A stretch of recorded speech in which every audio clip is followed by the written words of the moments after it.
Welcome in, Big Blue Nation, to another episode of the Cats Talk podcast. I'm your host, Cameron Johnston. That's your host, Jacob Boyers. Jacob, another winning edition of the podcast. Kentucky gets revenge for the earlier season loss to Vanderbilt in an 82-61 win, a game in which the Cats only gave up 21 points in the second half.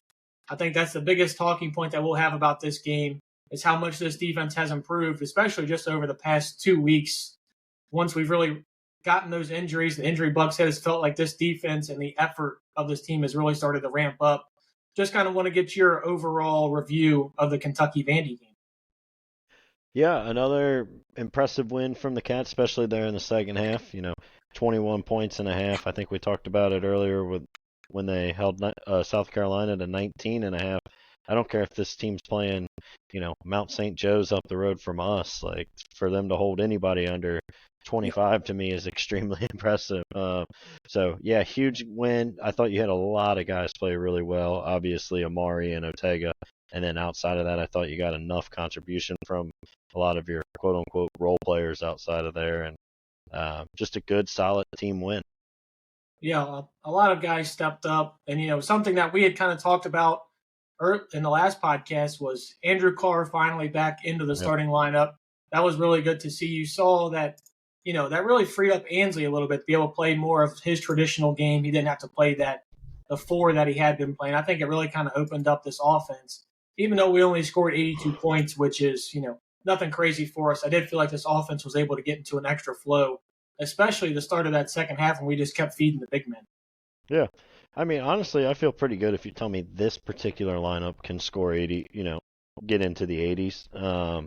With no Lamont, no Jackson Robinson, I mean, that's a lot of points right there that you're kind of leaving off the table, especially the Jackson we've seen in SEC play. So for them to still be able to score 80, but, I know we'll continue to touch on it, but to hold them to 21 in the second half. And how about the game from Collin Chandler? I know we're going to get into each player, but I thought he was phenomenal, especially there in the first half. Yeah, I texted you during the game, telling you first one off the bench, kind of surprised by that. Just seeing, that defense kind of carry over to the offensive side of the ball. He's able to get key rebounds, traffic rebounds, which is something we haven't seen outside of maybe Amari Williams and Otega Owe. So just showing the versatility that he has, because we knew he's probably the second best athlete on this team. So it's really good to see some of that stuff start to click, especially on the offensive side of the ball, because it seems like that's where he has been struggling. Yeah, made a three. He had a nice little steal and got to the rim for a layup on, kind of a fast break that he created. I thought he played really well and definitely brought some energy and a spark off the bench that like we really haven't seen. We see a lot of times when Pope is going to his subs, you're getting BG in there who's not really bringing you anything.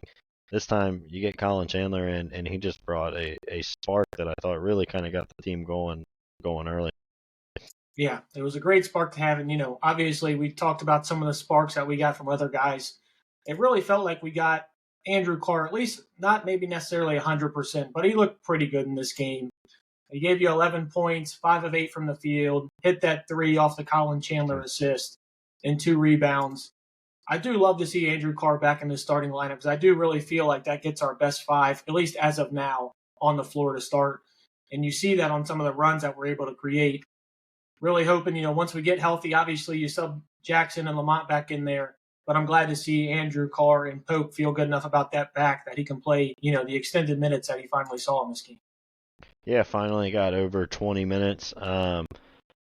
I've said all year Andrew Carr is probably my favorite player on this team. I kind of continue to say that. I know we haven't seen great performances out of him lately. I feel like a lot of that was the injury, and probably still is. But Wednesday night, I guess, was the most comfortable I feel like we've seen him in a while. Especially like him kind of getting back to getting in the post. That wasn't really something we've seen over these last few games that we saw in the non-conference. So I'm hoping that back holds up and he can kind of continue to get you 20 to 25 minutes a game and continue to be the starting 4. Yeah, especially with the way that Amari Williams has been playing as of late. If you can get this contribution from Andrew Carr in that many minutes, it keeps Brandon Garrison off the floor as much as possible, which is kind of something you and I both want to see him, is on the bench for the most part, just giving you those sparing minutes. But how about Amari Williams in this game? Perfect from the field, perfect from the free throw line, 17 points. And, the only thing that you can even try to downgrade on is the 6 rebounds. And even then, there just wasn't too many rebounds to be had, especially in that second half. Yeah, I mean, it's just another game where we're talking about maybe Amari's, best game. I mean, what, 6 for 6 from the field, doesn't miss a free throw, especially after really kind of struggling at the line against Texas, comes out and goes 5 for 5, 6 boards, and then the 4 blocks. Like, Yeah. Amari's starting to realize, like, it started early in SEC play, but I feel like it's even ramping up more. Like, he's the biggest dude out there, and he's extremely athletic, and he's starting to really use that size and athleticism to his advantage on both ends. And if you continue to get that kind of play from Amari Williams, I mean, I think you can really kind of hide some of the flaws that this team has. Yeah, because you're starting to see that, especially the past 4 or 5 games, with Amari's defense starting to tick up, getting more block shots and testing more shots at the rim. We're just not allowing nearly as many points in the past 2.5 weeks as we were before then. He's become such a contributor on the defensive end just by getting his hands up, contesting those shots. It's great to see because obviously when he goes off the floor, you don't have that with Andrew Carr and Brandon Garrison. Yeah, and not, to your point, Amari's obviously huge on the defensive end, but just outside of that, how about Kentucky's last 4 games, their opponents have shot under 20% from the three-point line. Like, the team, I mean, I know, like, we haven't played Alabama, Auburn, or Florida, probably the 3 best offenses in the SEC outside of ours, but you're still playing, like, obviously quality teams, and you're holding them under 20% from behind the arc. That's huge, and I think it just shows, kind of the physicality, and, like, this team is, I'm not going to say they're good defensively because, obviously we've seen a lot of issues throughout the year, but they're kind of really starting to figure it out. Yeah, I think the whole team's really starting to gel together, even with, the injuries that we've sustained. Something I want to talk to you about a little bit before we hop off of Amari.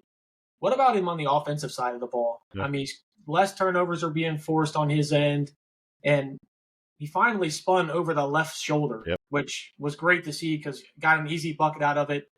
And I'll tell you what, I love when forwards and centers press him out near the three-point line because it seems like they're always going to try and bait him into a turnover. And it seems like he's had so many and one dunks throughout this stretch. I just love what we're getting from Amari, both sides of the floor. And right now, I think he's your most pivotal player. Obviously, there's a case to be made for Lamont Butler when he comes back.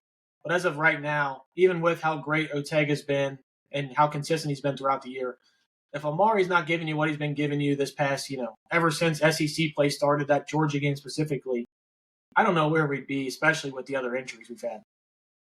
Yeah, absolutely. He's been huge on both sides of the ball. And, just to that point, I thought Pope's, offensive game plan was really good, especially in the second half. It was a lot of, we're going to give the ball to either Amari or Andrew Carr when he's able, and we're going to pound the post and then kind of work it from there to get our three-point looks. You saw it. There was multiple times in the second half where Amari's in the post and the guy that's on the wing outside of him is Kobe Brea. Like, that's going to free it up because, again, like, Amari's starting to really realize how strong he is, and like he's just bullying these guys around down in the post. And if you have obviously we got quite a few shooters on this team. If you can put a shooter out there on the wing for him with as good of a passer as he is, he's going to find them. To your point, especially if we can count on these guys offensively down in the post, being able to suck in some of those outside perimeter defenders. I mean, outside of Brandon Garrison and Amari Williams, there's really nobody on this team that you don't want taking that open three. So really anybody that's over there. And like we've mentioned, we're trying to get open shots for Kobe. And there was a way that we were trying to either kept Amari free and let him work, or Andrew Carr at times. It's really just a great scheme from Pope to start the second half. I think that's really what got us going. I think, the first 3 or 4 buckets were just from the 2 big men to start the second half. And speaking, consistency. Another 10-plus point game, Otega Owe, and a hell of a block that he had. We kind of called him out a little bit, probably 3-4 weeks ago about his effort on the defensive side of the ball when the offense isn't going. I think since Lamont and Jackson have both went down, he's taken a step up on that end. You see him jumping more passing lanes now, being that, key on-ball defender that you've needed him to be since those injuries have taken off. But 20 points, 7 rebounds, which I love to see, 7 of 10 from the floor, 1 of 2 from 3, perfect from the free throw line, 3 assists, and that huge block that we mentioned. Can't say enough about what Otega Owe did in this game. Yeah, he's much more engaged, I think, is the best way to say it on the defensive side. And I think it goes hand in hand, obviously, with his offense, but like this is the game we were talking about. We've said it the last few weeks. If as long as he's not forcing too much, you feel really good at where he's at. And to go 7 of 10 for 20 points and 7 rebounds, like that's a hell of a game from him. And then that block, we talked about it a couple times, like there's just plays like every other game it feels like. I mean, he had the really nice block against Tennessee. He's had a couple really nice dunks. I mean, the guy's so athletic, and I feel like the game's going to continue to just come to him. And he's obviously really, really good this year, and I think he's going to take even another leap next year. Yeah, obviously, don't want to get too far ahead of ourselves, talking about next year because, we're still used to guys, leaving after a year. So we don't want to get out in front of our skis there. But, of course, we'd love to see Otega back on this team next year. And I've just been so happy with how he's been playing, the attentiveness on the defensive side of the ball especially, and the ability and willingness to go in there for those traffic rebounds is really something that has won me over the past couple of weeks. Yeah, willingness to rebound, a willingness to play defense. I think it's like everything we kind of have said in regards to criticism of this team. A lot of it is just effortness and an attentiveness to do those certain things, and they just weren't. Like when I was hard on Ortega or even Amari early in the year, it's because you could see that it's there, right? They have all the tools, they have all the pieces, and you're seeing it with Ortega and his engagement on the defensive end over these last 3 games. It's been significantly better, and I mean, you hold a team to 21 points in the second half, I think in large part because of the defensive effort that him and Amari are giving you. Couldn't agree with you anymore. And talking about, giving better effort, having a better game, coming off that Texas game where he didn't play well at all. Kobe Brea, it feels like any time he hits 3 threes in a game, it's just like an automatic win. Or, Kentucky's chances really skyrocket. 12 points in this game, 4 of 6 from the field, 3 of 4 from 3. Gave you 3 assists as well and a steal. He's really starting to give you more of those outlying stats, giving you more of those assists, more of those steals. He's really starting to affect the game in more ways than just shooting. But I'll tell you what, I still need Kobe to shoot more than 4 threes, even in this game where he didn't play as much as he did in the Texas game. Still played 30 minutes, and 30 minutes of game time action. I still want Kobe Brea shooting more than 4 threes. Yeah, absolutely. I told you even when he was 0 for 6 at Texas, I still wanted him to force up more. I don't care. But yeah, I agree. It's all the kind of secondary stuff you're really seeing him. He's becoming much more of a complete player, really right before our eyes. Like he's getting more back into that role that he felt confident in at Dayton. And obviously when you're playing in the A10, you're playing a little different competition. But I think he's starting to realize he can still compete in other ways than just being a pure shooter, even at this SEC level. And then real quick, just in regards to talking about him making 3 threes, I feel like everything that we've kind of said this team needs to win, all happened on Tuesday night. You got your 3+ threes from Kobe Brea. They shot a good percentage from the line. They had more assists than turnovers. They, obviously played a better game defensively. Rebounded, So just everything that we've kind of criticized, it felt like they kind of put it all together, and there are all those factors where we're like, that's a win. You can just look at Kentucky's box score, not even see how many points Vandy had, and you would just know that they came out with a win.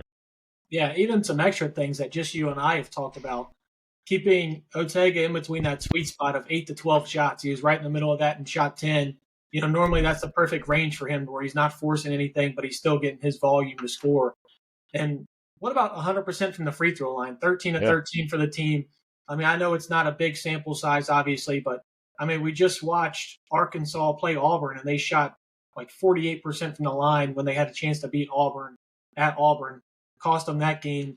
how good is it to see this team who earlier in the season was struggling at the line go 13-13 in this one?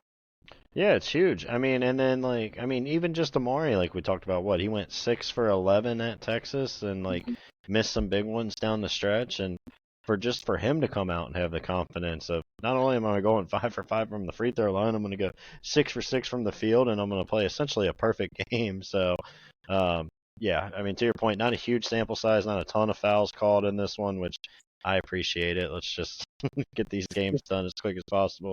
But yeah, anytime, I don't care how many you're shooting. If you go perfect, there's not a whole lot of negative things to say. Yeah, and to your point, only an hour and 50 minutes for this game, Yeah. which is probably the quickest one I can remember, at least in the conference, since conference games started. So, I mean, that was really refreshing to see, not too many fouls called, only 24 free throws attempted in the game as a whole. I mean, there's been games throughout this season where we've attempted 24 on each side.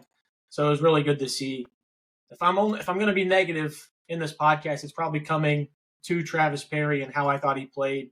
Obviously, we have to expect more from him just because he is thrusted into that starting role. In this game, 6 points, 2 of 5 from the field, shot well, 2 of 4 from 3, 1 rebound, 2 assists. But the big killer for me is 3 turnovers, and he just consistently, like I understand he's not the quickest laterally, and he's, a couple years away from being that. But I've just got to have him have somewhat better just energy on the defensive side of the ball. Just anything, really. Whatever he can provide on the defense side of the ball, even if it's just trying to jump passing lanes and maybe getting blown by. Because right now, it's a walking bucket, whoever Travis is guarding. It doesn't matter where they're at. He got caught on back screens in this game, taken off the ball, off of ball screens. I mean, anything and everything where he could get shown on the defensive side of the ball, he did. Yeah, and that's obviously something that hopefully kind of works itself out as you get, Lamont back. We're not relying on him to play as much defense, but I did think he played a lot better in the second half. Like, I think all 3 of those turnovers were in the first half. Felt like obviously he got killed a lot more in the first half than he did in the second half. I thought he played a really, really solid second half. He obviously, I think, played a little less minutes. But yeah, I mean, not his best game by any stretch. To your point, I thought he was really, really poor in the first half, turned it on a little bit. But, they had Collin Chandler run the point a little bit too, and I don't know if that's something I necessarily love, but, if you're playing a team that's not pressing you and you're able just to kind of get the ball up the floor, I don't hate it. I don't hate putting Chandler there, especially if he's going to, give you that little burst of offense here and there. Like, that's really been my big issue with Collin, is that it was like a non-factor out there on the offensive side. So, I mean, if he can show you he can consistently go, 2 for 5 from the field and score 7 points, and you're playing a team that's not going to pressure you in the, backcourt, I feel confident in playing him more in those Perry minutes. I mean, speaking of a team who's really not going to pressure you like that, Mark Sears and this Bama team's really not going to be up in your face pressuring you like that.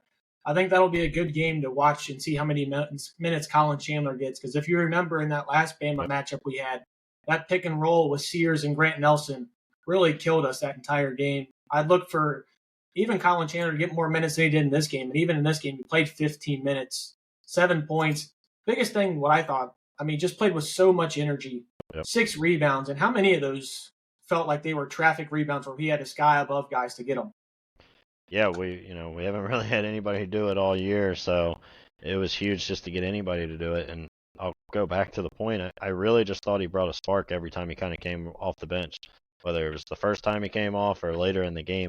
Just every time he came in, he played with so much energy.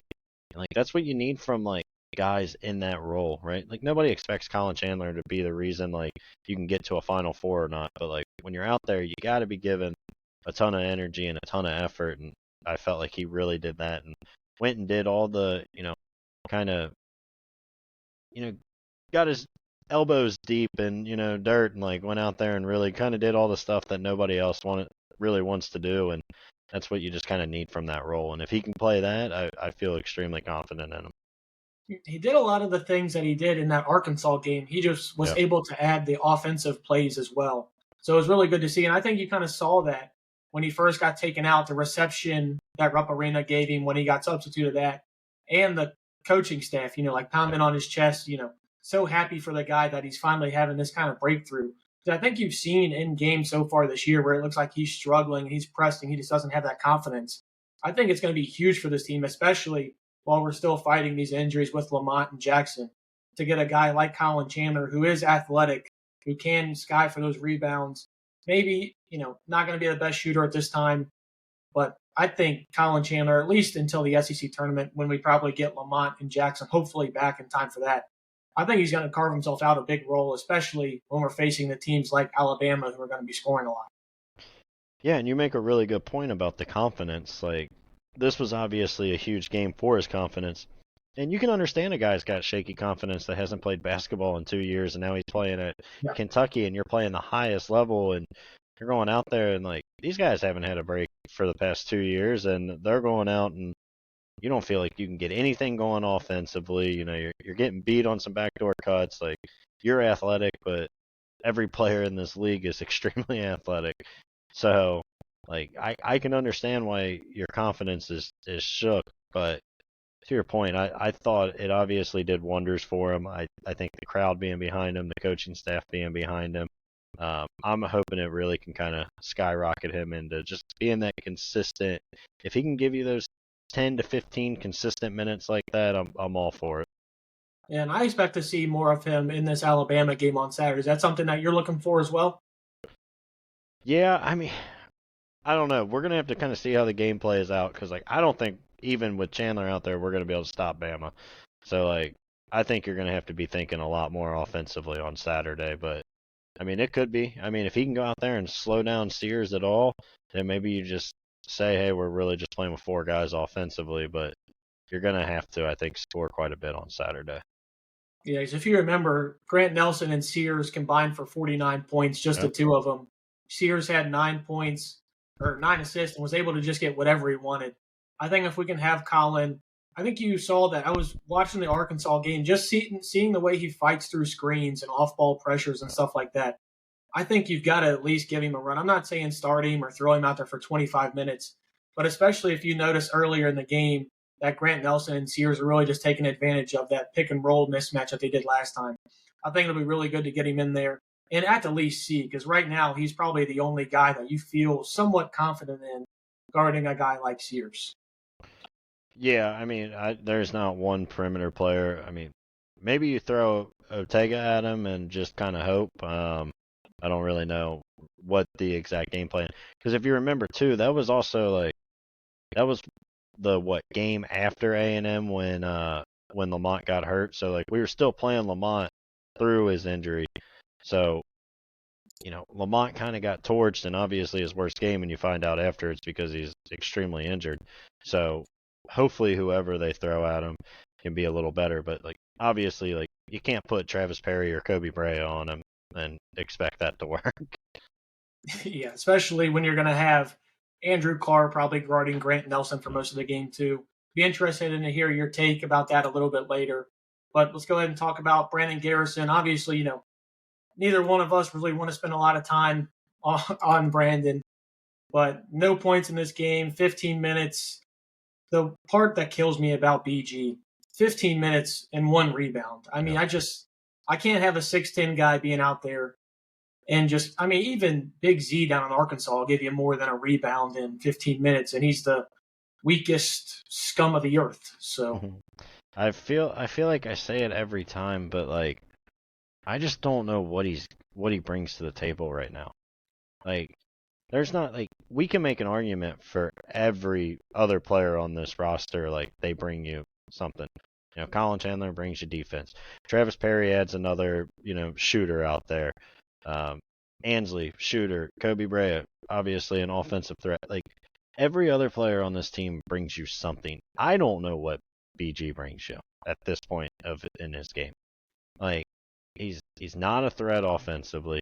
When they give him the ball in the post, you're just clutching your fist, praying that something doesn't go extremely poorly, which it usually does. He's not rebounding. I mean, even we talk about it every time, the rebounds he does get, they just kind of fall in his lap. The ball's just there in front of him, and all he has to do is grab it. And sometimes he can't even do that. But he's not protecting the rim. He's not defending whatsoever. Like, I don't mean, like, I kind of wish he would play less just for the simple fact that I don't have to sit here and, like, crush him after each Yeah. podcast. Yeah. But, like, I really don't. Like, I don't know what he brings to this team at this point. And the difference between him and Amari in the game is obviously night and day. And you obviously expect to fall Huge. off with how good Amari is. Like that's no criticism. Like whoever you bring in that backup role, there's going to be a drop off. But like it is so significant. Yeah. And I mean, think about it this way, just a stat to think of. Collin Chandler played 13 more seconds than Brandon Garrison did. I have 165, 5 more 1610. Yeah. Collin Chandler had 6 rebounds and Brandon Garrison had 1. I think that just speaks to the effort that's being given. You saw a guy take the chance that he was given, and one's not. I mean, honestly, it kind of just feels like Brandon's riding on the fact that who else are you going to play outside of him? Right now, I think the only reason he's out there is just because he is that depth piece. But I still don't even buy the fact that he deserves 15 minutes a game. I understand in this one, we started to build a comfortable lead late in the second half. But against Alabama, teams like that we're going to be playing here soon, I don't think there's a world where he should be getting 15 minutes, especially if Andrew Carr is getting fully healthy. I mean, you see it every game. I mean, it happened again in this one. Like the second in the first half, whether it's at the under 4 timeout, which it feels like it is every time, when they pull Amari and put in BG, it never goes well ever. I mean, and then like you got BG, who I just said like I don't know what he gives you, and you're taking out a guy that in Amari we were just talking about how much he gives you on the offensive and defensive side, and with his passing and everything else. Like Amari gives you so much, and you go to this guy that you can't even point at one thing. It's like that's what he does well. Yeah, and the crazy thing is he actually got a block in this game, which I got to bring up just because it's on the stats. I mean, he actually forced. It felt like there at the end, all of our guys were getting their hands up. We were creating a lot of blocks, which obviously Vandy is a little bit undersized, but we didn't do that in the first matchup with Vandy. So it's good to see that we have taken advantage of that. And, there's 2 teams so far that we've played twice this year, Tennessee and Vandy. We were able to get both of those wins the second time we played them. Maybe all those data points that coach needs to collect. I'm not saying anything, but, Bama's going to be the second time we're playing them here coming up. So hopefully, that comes into our favor. But how about Ansley Almanor? Finally was able to go back to his normal role of just coming off the bench, being that 3-point shooter that he is. 9 points, 3 of 5 from 3. Only gave you a board, was able to give you 2 assists, and again, another block shot for him. This is the role that I think we all envisioned for Ansley was, be that corner 3-point specialist, be that guy that can catch and shoot. And, 60% from 3 in this game. This is exactly what we need Ansley to do, which is why we need Andrew Carr to finally be fully healthy, because I think it really takes his team to another level, especially without having Lamont and Jackson. Yep. I love it. Just another classic Ansley stat line. I feel like every time we're saying he's got somewhere between like 9 and 11, 12 points, and it's always he's like 3 of 5 from behind the arc. So, I thought he played well again, to your point. I like the role. He obviously, I thought, played really well when he was forced to start in Carr's absence, especially kind of in those first couple games. But yeah, like just as we start to get guys back, everything that we've kind of talked about is going to work itself out, right? Like all these guys, we're talking about all these guys that are playing roles outside of their normal role, and like you just see it with Ansley, like just by having Carr back, the same stuff's going to happen with Travis Perry and Kobe Brea as Lamont Butler and Jackson Robinson come back. Those guys can slide back into their more natural roles, and I think if this team's healthy, and hopefully they are, like there's still a lot of potential for this team. And that's what's getting me real excited is that right now we're winning and piecing together games like this. Obviously, the way we lost at Texas, losing it down the final stretch is a big bummer. But if you flip that, we're feeling really good about how this team has really put together wins. Texas, Tennessee, Vandy, if that were to have happened. Obviously, that 4 minutes didn't go like we wanted to. But I've been really impressed with how this team has bounced back from these injuries. Because if you would have told us at the beginning of the season, you get 80% Andrew Carr, no Kirk Risa, no Lamont Butler, and no Jackson Robinson, do you think there's any chance that we're beating Vandy, any chance we're beating Tennessee. I mean, obviously, I don't think either one of us would have signed up for that. So I think it is really good to see, and especially like you mentioned, getting all those guys back healthy. If we can get them all back healthy, I'm super excited to see what this team can do down the stretch. Yeah, and like something that I think is very underrated with this team is, I'm not. Don't get me wrong. There's plenty of times on the court where they're not like the toughest players out there, but like they're very mentally tough. I mean, we see you go and get ran at Ole Miss, absolutely ran, and then you come back and you have a really solid performance. What was South Carolina the game after that?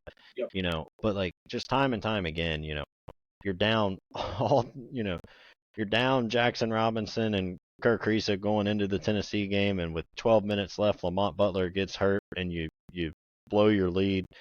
To have the mental toughness to come out and just find a way to finish that game, and then you have one of the worst 4-minute stretches of basketball we've seen, not just from this team this year, but from any team in a long time at Texas. And you come out Wednesday night and you battle back and you act like that game didn't even happen, and you played really well. Like this team is very, very mentally tough. Yeah, and obviously, we want that to translate a little bit more on the court, especially with certain guys. Yep.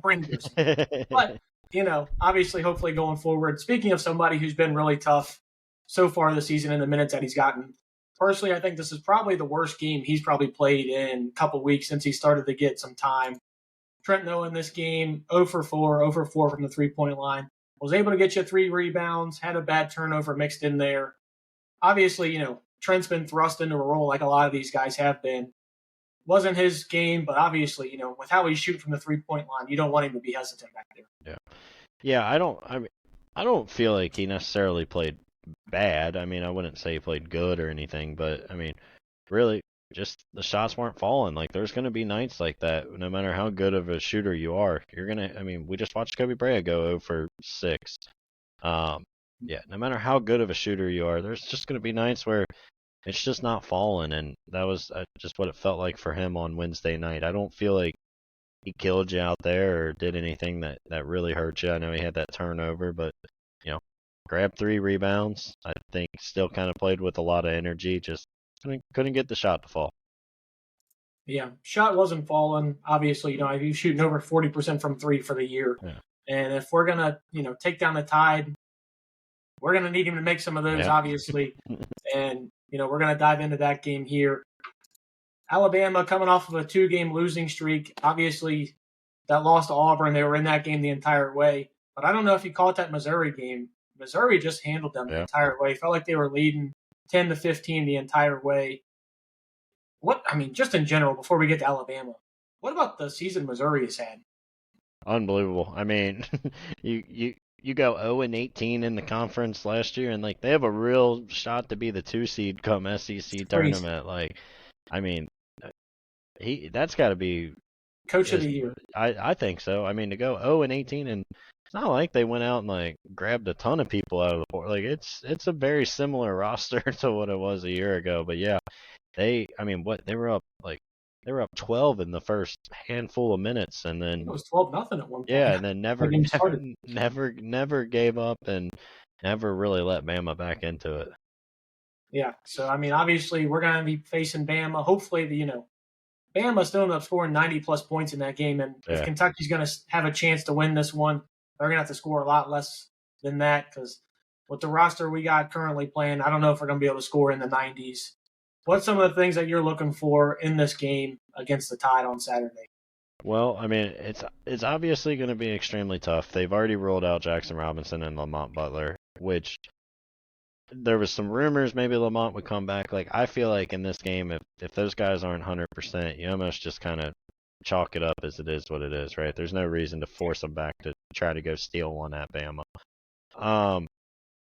Bama coming off a 2-game losing streak. Nate Oates is going to have them ready to play. Like I know that he's one of the best coaches in the country. They've lost 2 straight. He's going to use it. He's going to have them fired up. They're 6 p.m. on a Saturday night. They're having a whiteout. Like the place is going to be rocking as usual. For me, I'm trying to find a path where Kentucky can score enough to win on Saturday. as of yet, I just don't see it. I'm sure by 6 p.m. tomorrow night, I'll have myself talked into it, and I'll sprinkle some money on the Kentucky money line. But like at this point, I mean, even if we play well defensively, I don't know if we can keep them in a range where this group of Cats can go out and score enough. Yeah, I don't like the fact that you're taking all this negativity because normally that's where I come in. Normally I'm the I don't know negative if it's guy. negativity. And I still feel no, like this is a really good Bama team. Like, yeah, this is a really good Bama team. But something that I just want to talk about: Grant Nelson has been not good since no, he's played against it's Kentucky. true. Obviously, there was a reason he was that good against Kentucky, and that's because of how bad our defense was. But if you remember correctly, that was the game in which Andrew Carr was. I think that was his second game off of that back injury, Yeah. where he was really limited. I think you're starting to see Carr get back. Obviously, he's not a good defender, regardless, but at least 95% Andrew Carr is better than 75%. I think just with that, we're going to get to our predictions here soon. I really like Kentucky in this game, especially, for the betting lines. Given, I think last I saw they were given 8.5, and the money line was Nine plus and a half 220. now. 9.5 now, Money and they were line's plus 360. I'm looking plus right at it. 360. I'm gonna So talk myself into it by tomorrow. For some reason, I don't know why. I usually have one or two of these games a year where I just completely talk myself into the Yeah. game. Earlier in the season, it was that Duke game because before then, I had that scheduled as a loss. Talked myself into that one. So far, man, I don't know if you can feel the positivity Yeah. on my end. Yeah, I think I you can feel can. it through the screen right now. I really think the Cats are going to be able to do something special here. I don't know. What are you thinking? Well, why don't you go ahead and you're all fired up. Why don't you go ahead and throw your prediction out there, and then All right, all right. I'll dump a wet blanket on it. Yeah, I know you are. You're really just going to put out all these positive energy that I have. But I got the Cats winning 88-84 in this game. I think they got to keep them under 90, and I think we've got to be. I'd love for us to be able to score in the 90s.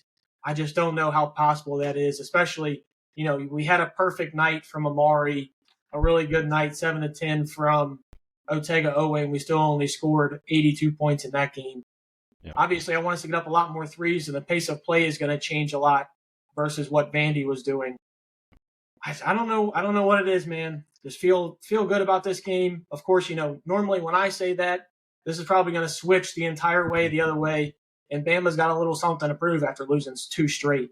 But Yeah. I like the Cats 88-84. Yeah, I mean, if you tell me we can hold them to 83, 84, I definitely like the Cats' chances a lot more. I just don't see it. I do have Kentucky scoring probably like the mid 80s. I just think we're gonna have a hard time keeping Bama under 90. So I'll go Bama. We'll say 92, Kentucky 86, and you know.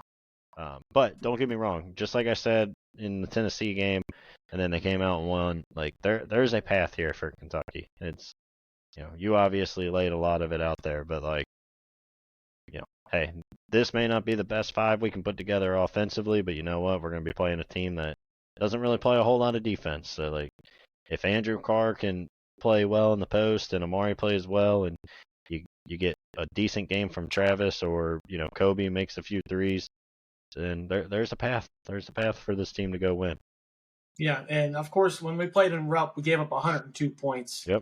I don't see this team giving up 102 points. That's when defensively we were at our worst.